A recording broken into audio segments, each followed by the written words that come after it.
So yun po guys, magandang araw po ulit sa lahat, especially po sa mga charity viewers po dyan ng PB Team at sa lahat po ng mga Crispaw Natics na nagmamahal sa tambalang Crispaw. Sa tambalan po ni Krista at ni Sir Paul Pugong Biyahero. Pasensya na po, hinihingal po ako. Pero anyway nga po, in this video is another topic po yung pag-uusapan po natin. Ito po ay mula pa din po sa vlog ni Krista. Ito po yung time na parang nasa jazz pa po sila, nasa Jose Abad Santos, Davao Occidental. Then meron siyang vlog doon na nagluluto nga po silang dalawa ni Kuya Eli, ni Mang Eli. So tuturuan po si Krista na magluto, which is sobrang ikinatuwa po ito ng mga viewers dahil nga po talagang nag-aaral si Krista daw po na magluto para mapakain nga po ng masarap ang kanyang langlang na si Pugong Biyahero at ang PB Team. So maganda po ito para kahit paano is matuto si Krista. Alam ko naman na marunong naman magluto si Krista, pero katulad siguro sa akin yung mga basic lamang po ang niluluto. Pero yung mga medyo mahirap ng lutuin, so yun po yung siguro yun po yung itinuro ni Mang Eli po sa kanya, which is nakakatuwa lamang din po itong si Mang Eli kasi nga po every time po talaga na kasama po siya sa team at may pinupuntahan silang malayo, si Mang Eli po yung laging hindi naman lagi pero talagang tumutulong po din po sa pagluluto. At this time po is talagang tinuruan po niya si Chris na magluto at nakakatuwa lamang po yun para sa ating mga viewers na napakasipag ni Chris. Kitang-kita po natin yung kasipagan ni Chris na dito at yung kagustuhan po niya na makapagluto para nga po sa kanyang team at lalong-lalo na nga po kay Sir Paul Pugong Biyahero. And palang araw, kung matupad po yung mga prayers po natin, mga pangarap po natin na sila nga po ni Sir Paul yung magkakatuluyan balang araw, is malaking bagay po ito para maipagluto nga po niya ng masarap palagi ang ating idol na si Sir Paul Pugong Biyahero. So anyway, ito po, basahin po natin yung ilan po sa mga komento ng mga tao pong sobrang natutuwa dito sa ginawa ni Krista na pagluluto nga po para kay Sir Paul Pugong Biyahero at para sa PB Team habang nasa jazz nga po sila nung nakaraan.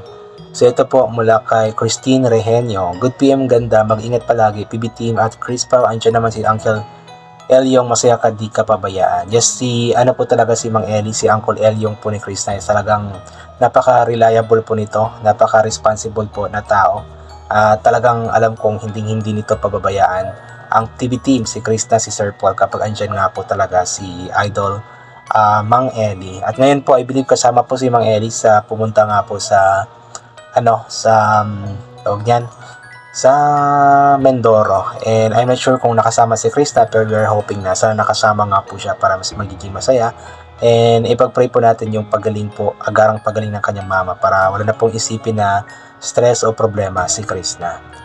Ito naman po mula kay Norma. Hello Krista, wow naman, magaling nang magluto. Sarapan mo para kay Langlang mo at sa buong PB Team. Yun po nakakatawa kay Krista kasi talagang sinubukan po niya, kumbaga pinag-aralan po niyang magluto para lamang po talaga mapakain ng masarap ang family, yung PB Team tsaka yung silang lang po niyang Sir Paul Pugong Biyahero.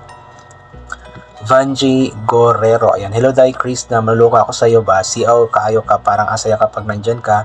Ingat pa kayong lahat sa mission niyo, buong PB Team. Totoo po, si Chris na po kasi talagang kitang-kita po natin yung pagiging jolly po niya, pagiging palabiro, yung alam mo yung kapag kasama mo siya is parang walang dull moments, walang boring moments kasi laging nagpapatawa, laging makulit, ganito ganyan. Siya po yung klase ng makulit na tao na hindi nakaka-stress, hindi nakakasawa, hindi nakakaanoy.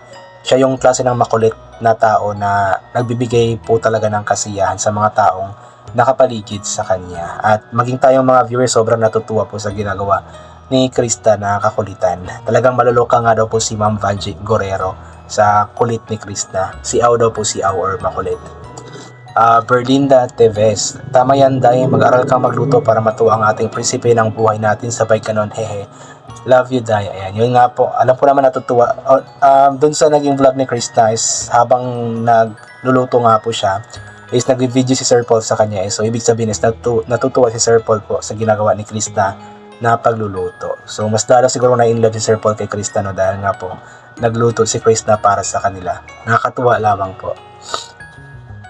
From Emily Flores, hello Krista at Kuya Eli, aba marunong na siya magluto. Sana nga para pag wala si Madam Yola siya ang papalit. Ingat kayong dalawa ni Kuya Eli sa pagluto. Baka tumilansik ang mantika, mapasok kayo. So kumbaga normal naman lang po yung ganoon, yung tumilansik yung mantika normal na po yun. Pero na maiwasan naman po yun, especially kapag yung niluluto po natin ay isda or maiwasan po yun basta yung sobrang mainit na po yung mantika. So hindi na po yung titilansik kapag sobrang init na po ng mantika. Tsaka bago po maglagay ng mantika sa kawali or sa kung ano pa man is kailangan na tuyong-tuyo na po yung paglulutuan po natin. Ganun po yung style daw po ng sabi po nila eh. Hindi ko lang alam Pero nasubukan ko naman, so effective naman yun. Mila Kabakit. Sino sa lahat, happy cooking, Krista and Mang Eli. Matagal na akong nakasuporta sa Pugong Bihero at sa PB Team. No skip ads para makatulong. Ingat kayo. Palagi number 1 sa akin ang Pugong Bihero. So, nakakatuwa lang kasi napakarami pa rin pong mga solid po na supporters ng PB Team simula noon hanggang ngayon. Simula noong wala pa si Krista hanggang ngayon na andyan na nga po si Krista sa PB Team. Isa na nga po ito si Ma'am Mela Kabakit nga po sa mga solid po talaga na supporter ng PB Team simula pa man noon. From Raymark Daligasaw. Wow, sarap yan Krista. Eli, turuan mo si Krista kasi doon sa kanila hindi nagluluto ka palaging tumutulong sa papa, gawaing panglalaki. Pero matalino naman niya, madali lang turuan yan si Krista. Yun pala yun para kaya hindi siya gaanong natututong magluto kasi nga po yung madalas ginagawa ni Krista is yung panlalaki nga po na trabaho. Kasi sabi nga po niya, naraul nga daw po siya or boyish. Pero hindi naman po ibig sabihin na boyish po siya is na po siya yung na po talaga. Iba po kasi yung boyish siya, lesbian. Kapag lesbian po is yun po talaga yung may pusong po talaga. Totally may pusong lalaki. Pero pag sinabi po natin boyish, yun po is galaw lalaki lamang po. Pero yung puso po nun is babae pa rin po yun. So kumbaga astig lamang pong gumalaw po. Parang mga role ni Angel Locsin po sa mga palabas po niya, paastig-astig, may pagka-boyish, pero hindi ibig sabihin po na lalaki na po siya or lesbian po siya. Talagang yung galaw po niya is panlalaki lamang pero yung puso is babae pa rin. Ganun po yun.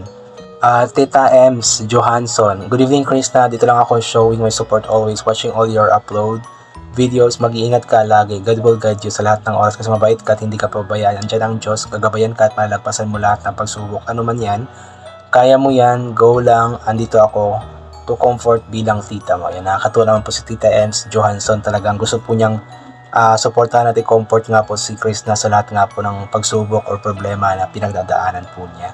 So hindi lang po si Tita Ems Johansson yung ganito, marami pa po yung iba dyan na talagang grabe yung pagmamahal kay Krishna at talagang i-comfort nila si Krishna during mga trials in life nga po. From Rose Ochayan. Hey Krishna, ganda, thank you sa vlog mo. Sarap yung luto nyo, masaya ako para sa'yo. Sa'yo talagang blessed ka ng Panginoon. Ingatan mo yan, be humble as you are love ka ni Sir Paul.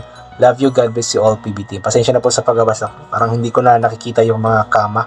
Anyway, yun nga po. Ayan. Thank you so much po Ma'am Rose Ochayan sa message for Krishna.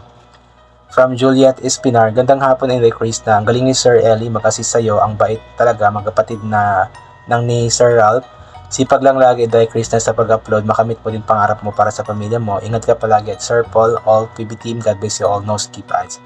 Actually yes, si Mang Eli, si Ralph, talagang napaka-reliable po nila pareho. Talagang nasa dugo na po siguro nila yung pagiging isang reliable at the same time is pagiging makulit na nagbibigay po ng entertainment po talaga sa mga taong nakapaligid sa kanila. At ito po mula kay Jose Noel Asilo. Yan sana dapat ang saya sa pakikitungo sa bawat isa, lalo na sa kusina. Tulungan para matuto sa pagluto ng anong dapat lutuin. Sharing para ang lahat ng PBT members ay masayang samahan sa lahat ng bagay. Salamat Chris, pa ingat sa laging araw-araw na lakaran o pag-mission. Stay safe. Ayan. So yun po, I think hanggang dito na lamang po muna ito. God bless po and bye for na po.